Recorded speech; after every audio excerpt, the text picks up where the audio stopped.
दो तीन चार क्लास से आपका क्लास ऑफ था 4 दिन से, कुछ कारण था उसका, कुछ वजह थी जिससे क्लास आपका ऑफ था। ऐसे आपका रेगुलर क्लास चलेगा, है ना। आज हम लोग कुछ रिवीजन क्लास करेंगे। 3 चैप्टर पढ़ने वाले हम लोग। फर्स्ट इलेक्ट्रोस्टैटिक्स पढ़ चुके थे, करंट पढ़ चुके हैं, मैग्नेटिज्म स्टार्ट हो चुका है, इसका बायो सावर्ट लॉ आपका खत्म हो चुका है। आज हम लोग क्वेश्चन बैंक वाला ऑब्जेक्टिव बनाएंगे, इलेक्ट्रोस्टैटिक से भी और करंट से भी, और कुछ मैग्नेटिज्म से। वो सिर्फ क्वेश्चन बैंक वाला रहेगा, ध्यान से देखिएगा। टोटल लगभग आपको याद हो जाएगा, कुछ बना हुआ भी है, कुछ याद भी है। देखिएगा, क्वेश्चन बैंक में कुछ आंसर गलत रहेगा, लेकिन आपको यहाँ पर सारा आंसर सही मिल जाएगा। व्याख्या के साथ रहेगा तो दिक्कत आपको नहीं होगा, है ना। देखिए,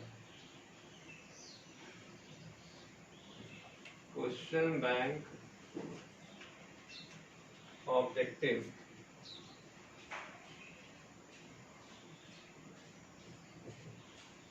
क्वेश्चन बैंक ऑब्जेक्टिव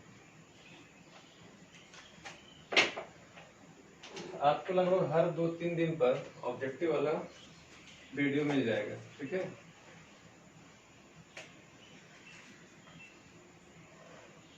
फर्स्ट देखिए, कहता है किसी द्विध्रुव को यदि समरूप विद्युतीय क्षेत्र में रखा जाए तो उस पर परिणामी बल होगा। किसी द्विध्रुव पर, किसी डायपोल बोल देते हैं, डायपोल को यदि समरूप विद्युतीय क्षेत्र, समरूप विद्युतीय क्षेत्र में रखा जाता है, विद्युतीय क्षेत्र में रखा जाता है, तो उस पर लगने वाला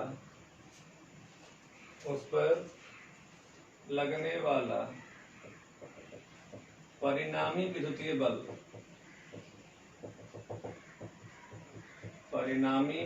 बल होगा। फर्स्ट ऑप्शन है हमेशा शून्य, हमेशा शून्य। फर्स्ट सेकंड ऑप्शन है कभी शून्य नहीं, कभी शून्य नहीं। थर्ड है डायपोल की क्षमता पर, डायपोल की क्षमता पर निर्भर करता है, डायपोल की क्षमता पर निर्भर करता। और डी में है नन, डी में है नन। आप याद करेंगे कि जब डायपोल बताए थे पॉजिटिव और नेगेटिव, और समरूप विद्युतीय क्षेत्र बताए थे, समानांतर और समान दूरी पर जब विद्युत बल रेखाएं रखेंगे तो उसको क्या बोलेंगे, डायपोल। समानांतर और समान दूरी पर अगर हम लोग विद्युत क्षेत्र रखेंगे तो उसको क्या बोलेंगे, विद्युत बल रेखाएं रखेंगे जिसको बोलेंगे समरूप विद्युतीय क्षेत्र। समानांतर और समान दूरी पर जब विद्युत बल रेखाएं होंगी जिसको बोलेंगे समरूप विद्युतीय क्षेत्र। इसमें कोई डायपोल है, यानी माइनस क्यू और प्लस क्यू, माइनस क्यू और प्लस क्यू। अगर इसको आप समरूप विद्युतीय क्षेत्र में रखिएगा तो बताए थे कि इस पर बल हमेशा शून्य लगता है, इस पर बल हमेशा शून्य लगता है। क्यों? प्लस क्यू पर आगे बल लगेगा, F इक्वल टू क्यू, है ना, और माइनस क्यू पर पीछे बल लगेगा, F equal to q, F equal to q. Minus के कारण पीछे लगा, प्लस के कारण आगे लगा। जब चूंकि दोनों और लगने वाला बल समान है, इसलिए आप कह सकते हैं कि नेट फोर्स का मान कितना हो जाएगा, 0। नेट फोर्स का मान कितना हो जाएगा, 0, हमेशा 0, क्योंकि ये समरूप विद्युतीय क्षेत्र है। अगर यही असमरूप रहता तो 0 नहीं होता, तो क्या हो जाएगा, हमेशा 0। हमेशा शून्य। अगर हम इसी क्वेश्चन में चेंज कर दें, अगर हम इसी क्वेश्चन में चेंज करते हैं, यदि असमरूप विद्युतीय क्षेत्र रखेंगे तो उस पर कितना बल लगेगा? 0 बल लगेगा, सॉरी 0 नहीं लगेगा। अगर असमरूप रखेंगे तो 0 नहीं लगेगा। सेकंड देखिए, वही लिख देते हैं, यहाँ भी देख लीजिएगा अपने मन से। यदि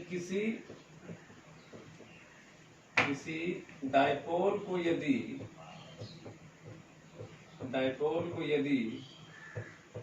असमरूप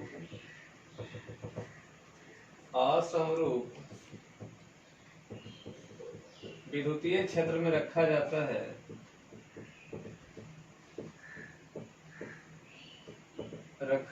है तो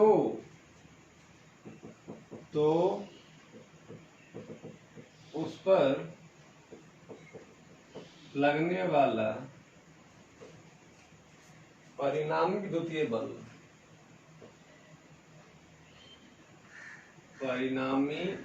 बल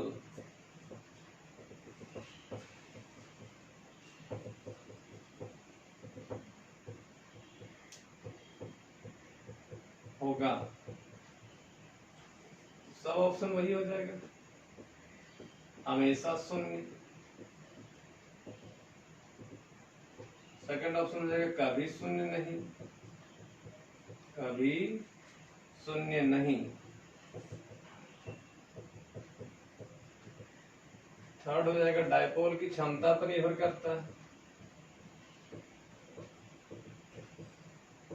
डायपोल की क्षमता पर निर्भर करता है।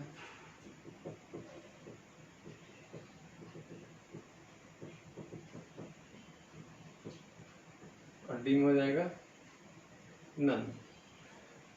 तो जहां असमरूप रहेगा, ध्यान दीजिएगा, ये वाला वर्ड बहुत इंपॉर्टेंट है। अगर असमरूप और समरूप रहा, समरूप रहेगा तो 0 लगेगा क्योंकि आगे और पीछे लगने वाला बल समान होगा।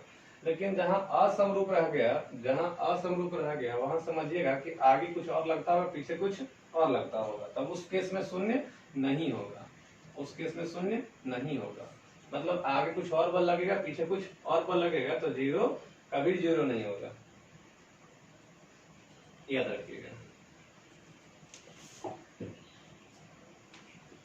थर्ड देखिए, कह रहा है यदि दो सुचालक अलग अलग आवेशित, यदि दो सुचालक गोले जिनको अलग अलग आवेश दिया जाए, यदि दो सुचालक अलग अलग आवेशित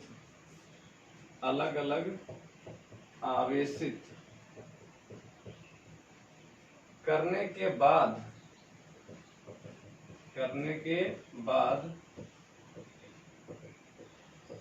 परस्पर जोड़ा जाता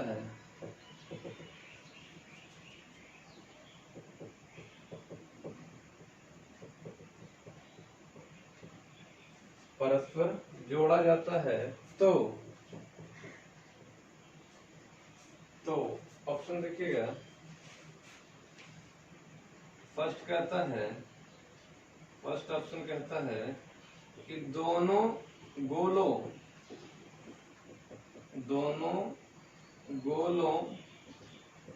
की ऊर्जा संरक्षित रहती है। क्या रहती है? संरक्षित होती है। सेकंड ऑप्शन दिया है दोनों का आवेश संरक्षित रहेगा।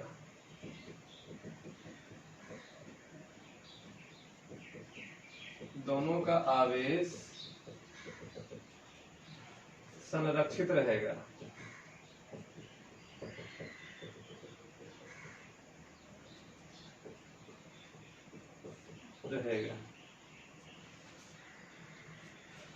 थर्ड ऑप्शन दिया है कि दोनों गोलों या दोनों का ऊर्जा एवं आवेश ऊर्जा एवं आवेश दोनों संरक्षित होता है। ऊर्जा एवं आवेश दोनों ही संरक्षित होता है।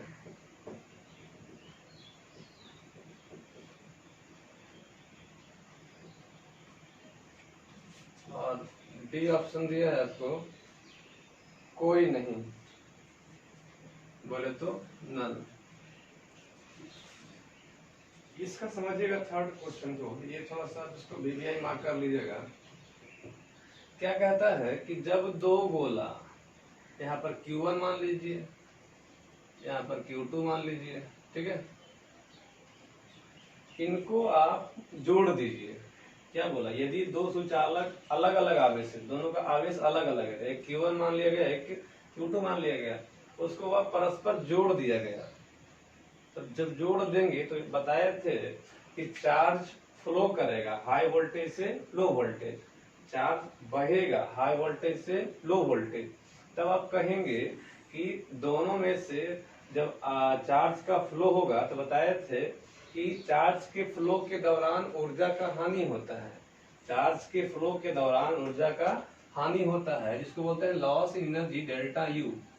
Loss in energy delta U, इसका फॉर्मूला बताए थे half half C1 into C2 upon C1 plus C2, है ना, इंटू V1 माइनस V2 का क्या whole square, V1 minus V2 का होल स्क्वायर। अब याद करिए कि जब दो अलग अलग चार्ज गोला को तार से जोड़ते हैं तो इस दौरान यहाँ पर बताए थे थ्योरी में कि दोनों के बीच जब चार्ज का ये ट्रांसफर होता है तो ऊर्जा का लॉस होता है। उस ऊर्जा में लॉस को लॉस एनर्जी बोलते हैं, जिसका formula delta U equal to half C1 C2 upon C1 plus C2 into V1 minus V2 का होल स्क्वायर होता है।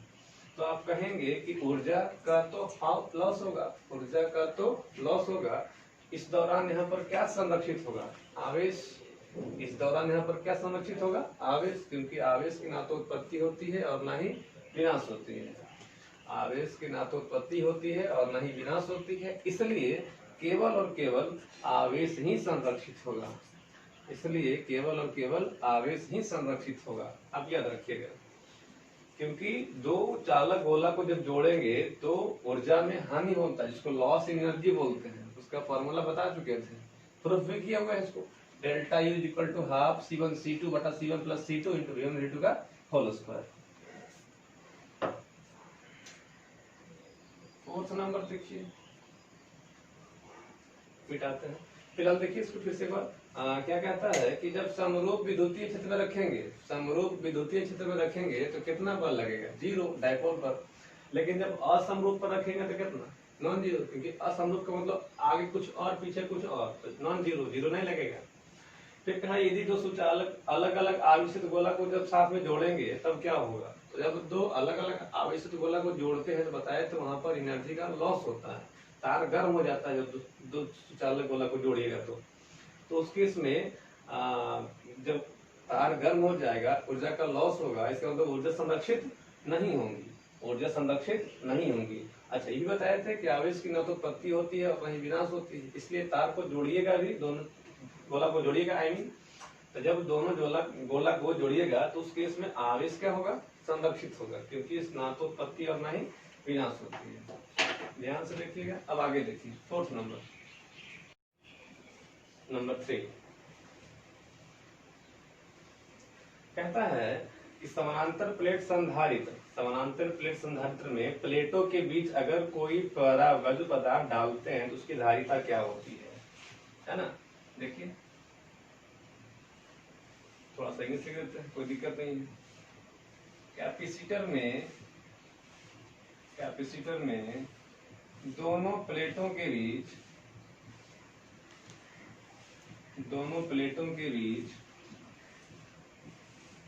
यदि कोई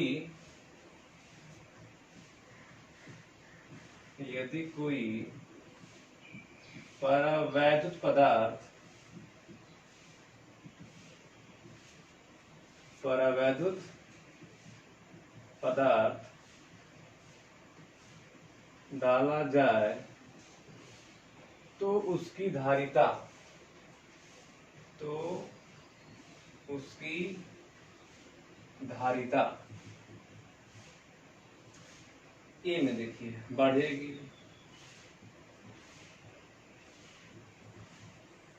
बी में देखिए घटेंगी,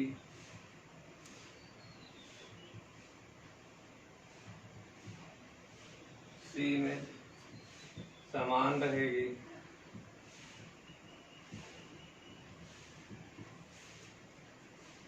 डी में नन। ठीक है, याद करिए जब चैप्टर पढ़े हैं आप तो ऐसा क्वेश्चन, ऐसा क्या इस टाइप से बहुत क्वेश्चन बनाए हैं, बहुत सीट आपको दिए हुए हैं, देखिएगा।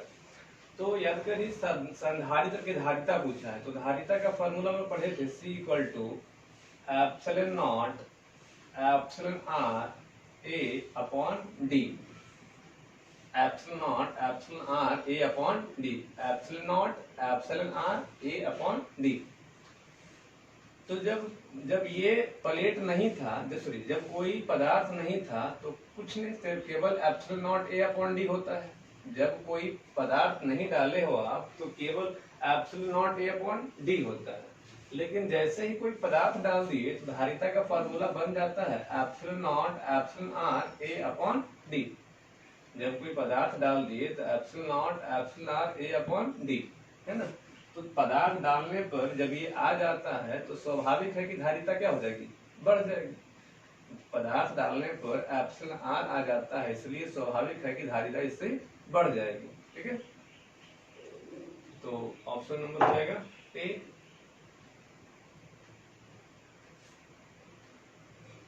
फोर तो हो चुका था, ये 5 देखिए। अगला कह रहा विद्युत क्षेत्र में किसी द्विध्रुव को घुमाने में किया गया कार्य। विद्युत क्षेत्र में किसी डायपोल को घुमाने में किया गया कार्य।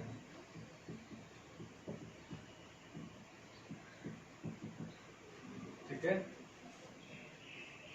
First option W is equal to PE into 1 minus cos theta.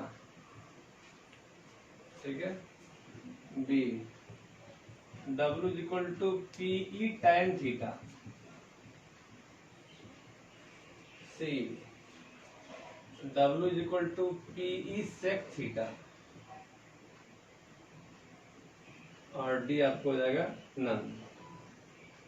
बताए हैं, आप याद करिए कि डायपोल को अगर विद्युत क्षेत्र में घुमाइएगा तब जो फॉर्मूला निकल के आएगा वो आएगा W is equal to PE into 1 minus cos theta. W is equal to PE into 1 minus cos theta. ठीक है, 6 देखिए, कहता है किसी अचालक यानी कुचालक के गोला पर, कुचालक वाला गोला है उसके ना, उस पर आवेश दीजिएगा तो कहां कहां वितरित होगा। देखिए, किसी कुचालक गोला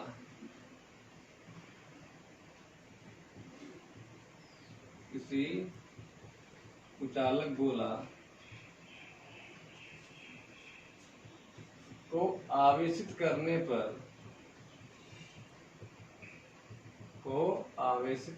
पर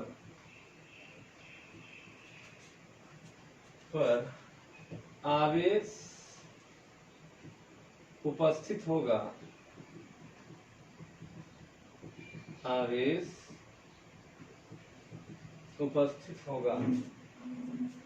ऑप्शन ये देखिए, केवल सतह पर।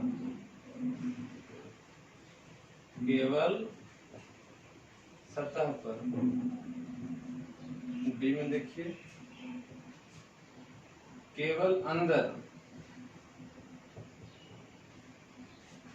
सी में देखिए, सी में है सॉरी सतह के अलावे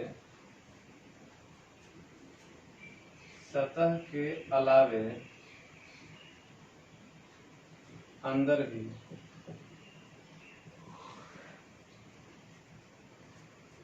और डी में देखिए नन, डी में देखिए नन। आप याद करिए, कह रहा है किसी कुचालक, कुचालक मतलब लकड़ी का मान लीजिए, कुचालक मतलब लकड़ी का मान लीजिए। तो जब लकड़ी पर आवेश दीजिएगा, लकड़ी पर आवेश दीजिएगा, तो आवेश आवेश जो होगा वो केवल एक ही स्थान पर होगा। आवेश केवल एक ही स्थान पर होगा। कहने का मतलब जब उसको आवेशित करेंगे तो आवेश एक जगह से ट्रांसफर नहीं होगा, एक जगह से ट्रांसफर नहीं होगा। इसका मतलब अगर सतह पर दिए हैं तो सतह पर ही रहेगा, अंदर में दिए हैं तो अंदर भी रहेगा।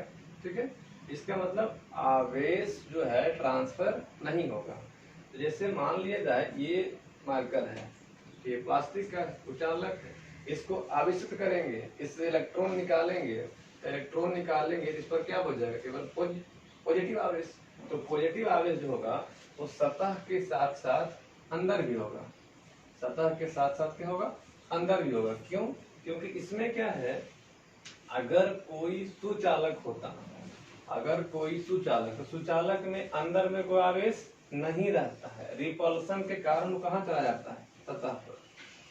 अगर सुचालक होता तो सुचालक में आवेश ट्रांसफर होता है, गमन करता है, एक स्थान से दूसरे स्थान तक जाता है, क्योंकि वो सुचालक है। बट यहाँ पर कह रहा है कुचालक है, तो कुचालक में अगर आवेश दीजिएगा तो यहाँ से भी इलेक्ट्रॉन निकलेगा, साथ साथ ये यहाँ से भी इलेक्ट्रॉन निकलेगा, अंदर से भी निकलेगा, बाहर से भी निकलेगा। तो आप कहेंगे कि जब किसी कुचालक को आवेशित करेंगे तो सतह के अलावे अंदर भी आवेश रहेगा, सतह के अलावे अंदर भी आवेश रहेगा। ठीक है, क्योंकि यहाँ कोई गमन नहीं होता है, कोई फैलता नहीं है, कोई जाता नहीं है। ठीक है, 7 नंबर देखिए, इसको ध्यान से रखिएगा। कुचालक वाला बोलेगा तो सतह के अंदर भी, सतह पर भी, सतह के अलावे अंदर भी। कहता है विद्युत आवेश का क्वांटम ईएसयू मात्रक। 7 नंबर में विद्युत आवेश का क्वांटम ईएसयू मात्रक, क्वांटम ईएसयू मात्रक होता है। ठीक है, क्वांटम ईएसयू मात्रक होता है। ईएसयू मतलब इलेक्ट्रोस्टैटिक यूनिट, सीजीएस मात्रक में। ईएसयू का मतलब इलेक्ट्रोस्टैटिक यूनिट, मतलब सीजीएस मात्रक में।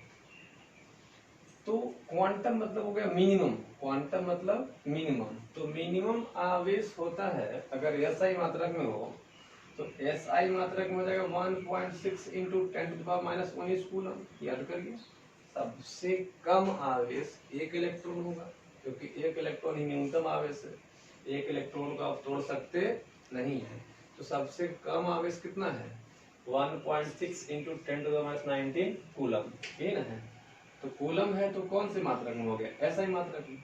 अगर इसको सीजीएस में कन्वर्ट करना है, अगर इसको सीजीएस में कन्वर्ट करना है ना, और ईएसयू बोल दीजिए, इसमें कन्वर्ट करना है, तो ये हो जाएगा आपको, कूलम को कन्वर्ट कर देंगे 1.6 10⁻19, और कूलम, एक कूलम में कितना इलेक्ट्रोस्टैटिक यूनिट आपको बताए थे, 3 इंटू 10⁻10, जो भी कहिए।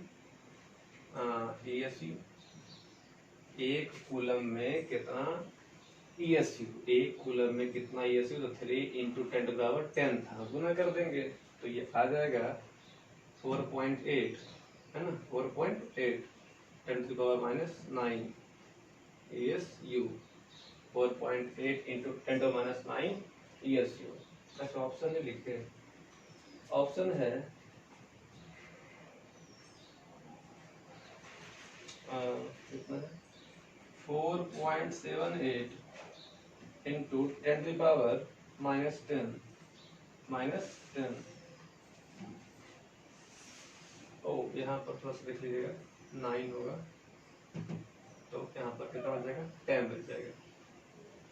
एक कूलम इज इक्वल टू बताए थे 1 कूलम 3 इंटू 10⁹ है ना, ESU। सेकेंड ऑप्शन है प्लस 1.6 10⁻⁻19 कूलम। नहीं, कूलम वगैरह नहीं है, ऐसे ही सी में है 2.99 10⁹9 और आपको डी में है -1.6 10⁻⁻19। फिर से देख लीजिए एक बार। कह रहा है कि आवेश का ESU में क्वांटम मात्रक, विद्युत आवेश का क्वांटम ESU मात्रक होता है। तो ESU का मतलब हो गया CGS, ESU का मतलब हो गया CGS।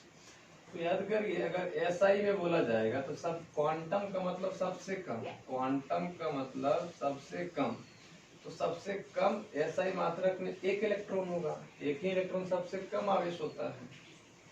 तो 1.6 इंटू 10⁻⁻19 कूलम हो गया। कूलम बोलेंगे तो किसमें, SI मात्रक में। अगर इसी को आपको सीजीएस में कन्वर्ट करना हो, सीजीएस कहिए या तो आप कहिए ESU कह दीजिए, तो उस केस में कूलम को कन्वर्ट कर देंगे ESU में। तो 1.6 इंटू 10⁻⁻19 तो रहबे करेगा, कूलम को चेंज कर देंगे तो ये हो जाएगा 3 इंटू 10⁻9 ESU, है ना। तो गुना कर देंगे तो 4.8 10⁻⁻10 हो जाएगा ESU। आप देखिए कौन सा ऑप्शन हो जाएगा लगभग में, तो लगभग में ऑप्शन यही हो जाएगा। 4.78 है, 4.8 है, 4.8 को आप 4.80 कह सकते हो, है ना। तो 4.80 है, 4.78 लगभग में आपको यही मिल जाएगा। ठीक है, इसको आप ध्यान से रखेंगे। ESU में पूछेगा, ESU में पूछेगा तो ये बताएंगे। अगर यही पूछता ऐसा ही बताइए तब ये बताते, अगर ऐसा ही पूछता तब ये बताते, अगर ESU पूछेगा तब ये बताएंगे। क्योंकि एक कूलम को कन्वर्ट करेंगे तो 3 इंटू 10⁻9 ESU आएगा, 3 इंटू 10⁻9 ESU आएगा। देखिए अब आगे एक बात और देख लीजिए। इसी में कहता है कि कैपेसिटर में दोनों प्लेटों के बीच अगर कोई पदार्थ डालेंगे तो धारिता क्या होगी। तो धारिता का फॉर्मूला बता चुके थे, धारिता का फॉर्मूला बता चुके थे, C बराबर epsilon not epsilon R A/D, है ना। माध्यम लाएंगे तो अगर कोई माध्यम डालेंगे तो CM, मीडियम में, CM मतलब मीडियम में धारिता जब करेंगे तो आपको आएगा epsilon not epsilon R A/D। तो एप्सिलॉन R के आ जाने से, एप्सिलॉन R के आ जाने से धारिता क्या हो जाएगी, बढ़ जाएगी। एप्सिलॉन R के आ जाने से धारिता बढ़ जाएगी, तो बढ़ेगी। अच्छा, विद्युत क्षेत्र में डायपोल घुमाने में किया गया कार्य तो बता चुके थे, W = PE × 1 - cos थीटा। जब कुचालक गोला को आवेश दीजिएगा तो कुचालक गोला को आवेश देंगे तो सतह के अंदर भी रहेगा और बाहर भी रहेगा, क्योंकि इलेक्ट्रॉन दोनों जगह से निकलेगा, अंदर से भी बाहर से भी। अगर यही सुचालक रहता तो केवल सतह पर होता, अगर यही सुचालक रहता तो केवल सतह पर होता।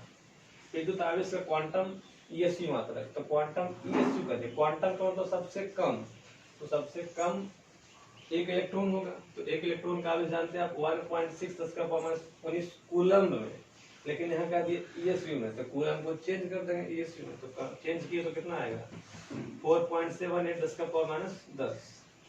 यहाँ पर एक चीज और आप ध्यान रखेंगे कि 1 कूलम = 3 इंटू 10⁻9 माइनस नहीं प्लस में, 1 कूलम = 3 इंटू 10⁻9 ESU। ठीक है, इसको आप ध्यान से रखेंगे। देखिए अब आगे देखिए, आगे अगला देखिए नंबर 8 कहता है कि स्थिर विद्युत क्षेत्र होता है, स्थिर विद्युत क्षेत्र होता है। बताया था संरक्षित,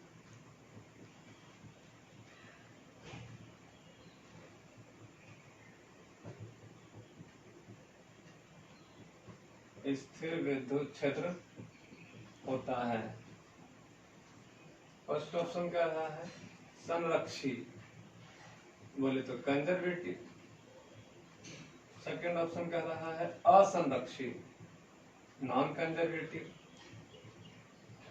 सी ऑप्शन क्या रहा है, दोनों। और डी क्या रहा है, नन। आपको पता होगा स्थिर विद्युत क्षेत्र है तो संरक्षी होगा, क्योंकि इसके अंतर्गत अगर किसी आवेश को एक चक्कर घुमाएंगे, स्थिर विद्युत क्षेत्र के अंतर्गत अगर किसी आवेश को एक चक्कर घुमाएंगे तो किया गया कार्य का मान कितना होगा, 0। इसलिए उसका क्षेत्र की प्रकृति कैसे होगी, संरक्षी। संरक्षी बोले तो कंजर्वेटिव, जिसमें किया गया कार्य का मान कितना हो, 0। 9 देखिए, कह रहा है किसी एकांकी चालक के लिए कौन सा अनुपात अचर होता है।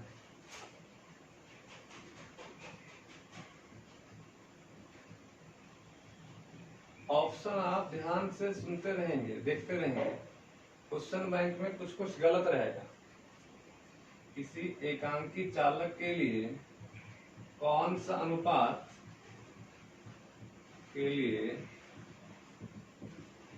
अनुपात अचर होता है। अनुपात अचर मतलब फिक्स होता है, अचर होता है, ठीक है। अब देखिए फर्स्ट ऑप्शन है कुल आवेश बटा विभव।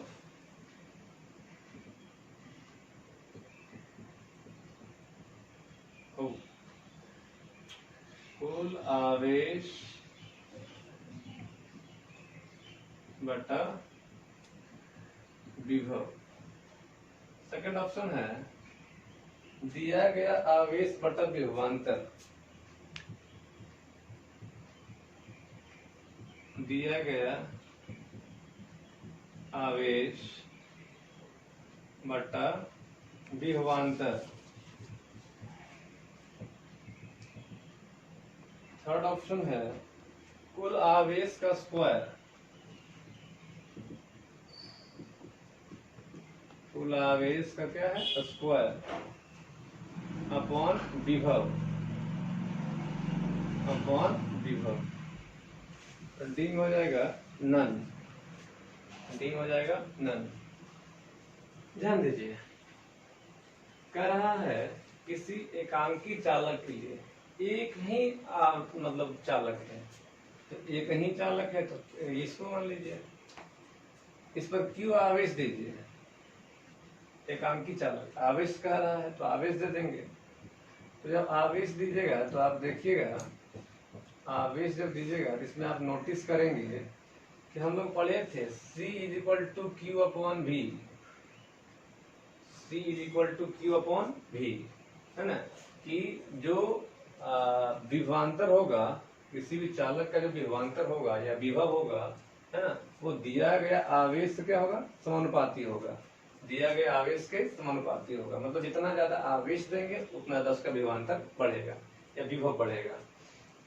विभवांतर कहने का मतलब हो रहा है कि पहले 0 था, अब कुछ बढ़ गया, तो जो अंतर होगा वही विभवांतर कहलाएगा। पहले वाले कंडीशन में कोई आवेश नहीं था तो 0 था, अब कुछ आवेश दीजिएगा, दिया गया आवेश कुछ कीजिएगा, उसका विभव बढ़ेगा। इस केस में दोनों के बीच का विभवांतर बढ़ेगा। पहले वाले कंडीशन का विभव 0 था, अब वाले कंडीशन विभव कुछ हो गया, दोनों के बीच का जो अंतर आएगा वही विभवांतर कहलाएगा। तो बड़े तो याद करिए धारिता का नियम है, लॉ ऑफ कैपेसिटेंस में, कि किसी भी चालक का जो विभव होगा या विभवांतर होगा वह उसके ऊपर दिए गए आवेश के समानुपाती होगा। और उस केस में निकल के आया था C = Q/V। C = Q/V, है ना। तो ऑप्शन नंबर हो जाएगा आपका बी, दिया गया आवेश बटा विभवांतर। दिया गया आवेश बटा विभवांतर, ठीक है, दिया गया आवेश बटा विभवांतर। अगर यहाँ पर विभव रहेगा वो भी सही होगा, अगर विभव रहेगा तो वो भी सही होगा। कुल आवेश नहीं होगा, कुल आवेश नहीं, क्योंकि यहाँ पर कोई आवेश वगैरह और आप ले कुछ नहीं रहेंगे, सिर्फ और सिर्फ दिया गया आवेश।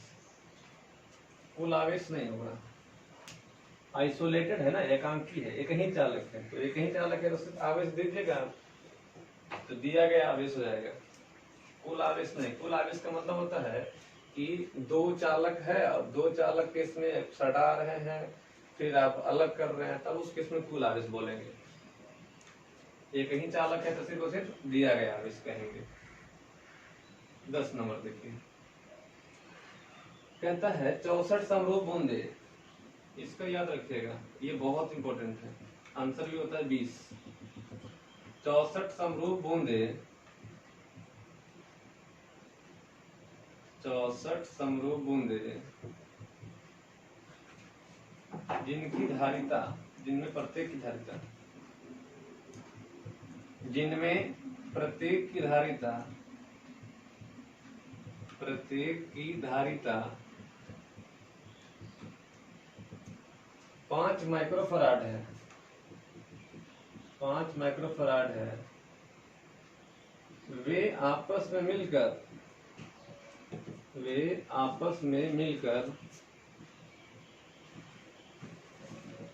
बड़े बूंद का निर्माण करते हैं, बड़े बूंद का निर्माण करते हैं। ठीक है, निर्माण करते हैं। तो बड़े बूंद की धारिता बताइए।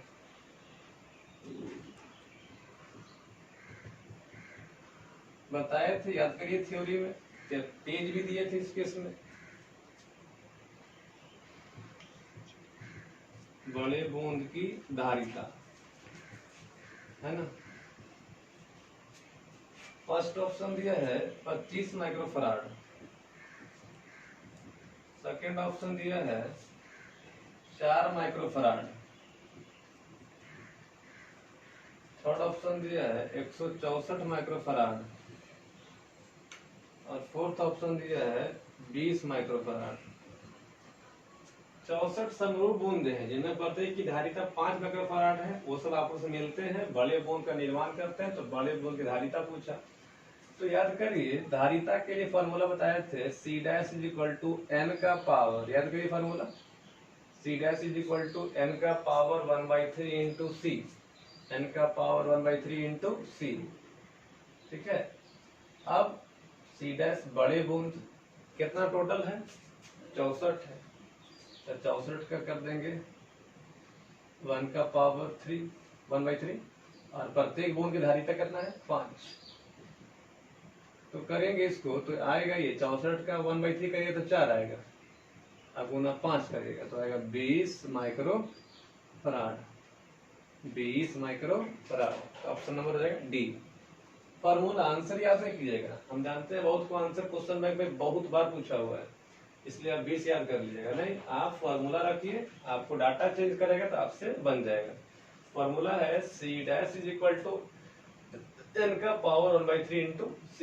n है बूंदों की संख्या, C है छोटे बूंद की धारिता।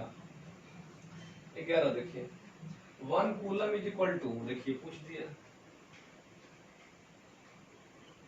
1 coulomb is equal to ESU, यानी एक कूलम में कितना ESU होता है, अभी बताए थे 3 × 10 का पावर 9। फर्स्ट ऑप्शन देखिए 3 × 10⁻⁹, सेकंड ऑप्शन देखिए 9 × 10⁻⁹, थर्ड ऑप्शन देखिए 8.85 × 10⁻⁻12 और फोर्थ ऑप्शन देखिए नन। आपको बता चुके हैं एक कूलम में 3 × 10 का पावर 9 ESU होता है, एक कूलम में 3 × 10 का पावर 9 ESU होता है।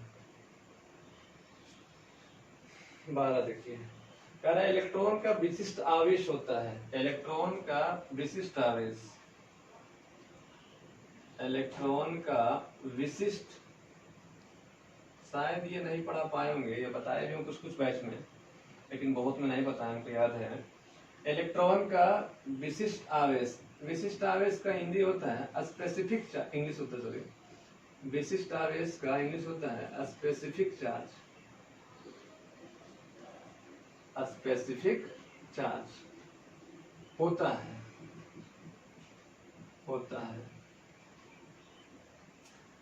विशिष्ट आवेश का मतलब, अच्छा ऑप्शन देखिए, ऑप्शन क्या था 1.8 10⁻11 कूलम पर केजी। ठीक है। सेकंड ऑप्शन कहता है 1.8 10⁻19 coulomb per KG. Third option कहता है 1.9 इंटू 10⁻19 कूलम पर केजी। और फोर्थ ऑप्शन कहता है नन। ठीक है। अब देखिए इलेक्ट्रॉन का विशिष्ट आवेश, तो जब इलेक्ट्रॉन का विशिष्ट आवेश पूछ दिया तो विशिष्ट आवेश का मतलब होता है, देख लीजिए, लिख देते हैं, स्पेसिफिक चार्ज विशिष्ट आवेश, स्पेसिफिक चार्ज विशिष्ट आवेश is equal to e upon m. विशिष्ट आवेश एनसीईआरटी में क्वेश्चन था, याद करिए, है ना, एनसीईआरटी में क्वेश्चन था, इलेक्ट्रोस्टैटिक्स एनसीईआरटी बता चुके हैं फर्स्ट पार्ट में। स्पेसिफिक चार्ज का मतलब E अपॉन एम। तो इलेक्ट्रॉन के लिए E का वैल्यू बताए थे 1.6 10⁻19 कूलम, और इसका M का मान 9.1 10⁻31 केजी। याद करिए, पॉइंट से पॉइंट कैंसिल करिए, तो ये हो जाएगा 16/91 इंटू ऊपर कीजिएगा तो 10⁻12 आ जाएगा कूलम पर केजी।